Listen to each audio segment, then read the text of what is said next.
At this time of the year, do you usually set your goals and later on you struggle to succeed?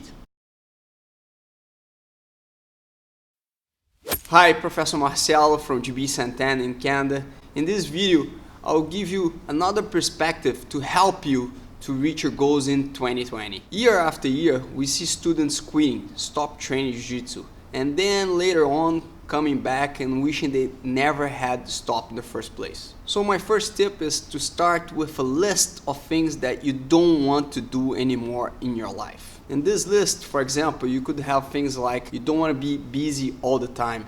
You want to have more family time, you want to have more time for yourself. Another thing that you don't want to be out of shape, like feeling all the time you're tired whenever you need to do exercise. Once that is done, you can start thinking about the goals that you want to achieve in 2020. Like, what are the priorities for you next year? So this is the secret. You cannot have 20 priorities.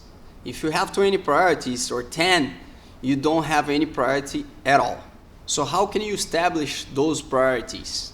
Let's do this together. First thing, you need to establish a rank of importance from those priorities. That's the moment that you need to deep dive into yourself, think about what are the most important things in your life. So it could be like getting a gold medal in a jiu-jitsu competition, it could be like having more time for your family, getting a new job, or even like improve your grades at school. And you might even notice that some of them are related. It's very important that if they're related, you need to group, to merge into one topic. And that topic has to be something that you can measure. Right? Needs to occur within the next year, and you need to measure the result, if you achieved or if you didn't achieve on the next year. So one expected goal could be like learn self-defense, learn Jiu-Jitsu. You cannot expect to learn Jiu-Jitsu within a couple months, right? So let's say the learn Jiu-Jitsu that you can measure is to achieve black belt. But also you cannot achieve black belt within a couple months. So what you could do in this case, you could set the next promotions, the next milestones that you can achieve within a year. That's in the direction of the black belt. That's your ultimate goal, which is to learn self-defense.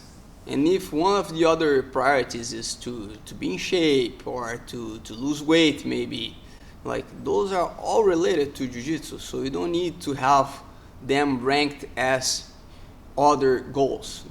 They all become part of one goal, which is to learn self-defense. As you're going to learn self-defense, as you practice in Jiu-Jitsu on a regular basis, you're already getting in good shape, you're already probably losing some weight, you might need to combine a diet, but it's one goal.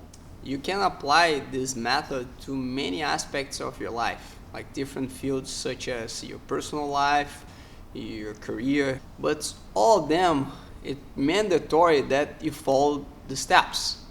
Remember, the first step is to define the things you want to erase from your routine, from your to-do list in the next year. Then the next one, you're going to define the meaningful priorities, things that you can translate into goals. Then you need to group those initiatives and relate to one specific goal. Once you have that, you can make a list of goals and rank that list. And the last but not least is to execute, to implement your goals from day one. If one of your goals is to learn how to defend yourself, stay in shape, or embrace a healthy lifestyle, you should definitely put Jiu-Jitsu on the top of your list. Please comment if you have anything to add, and subscribe if you don't want to miss any of our videos. I hope these tips help you to set up your goals for next year, and wish you a great holiday. See you next year.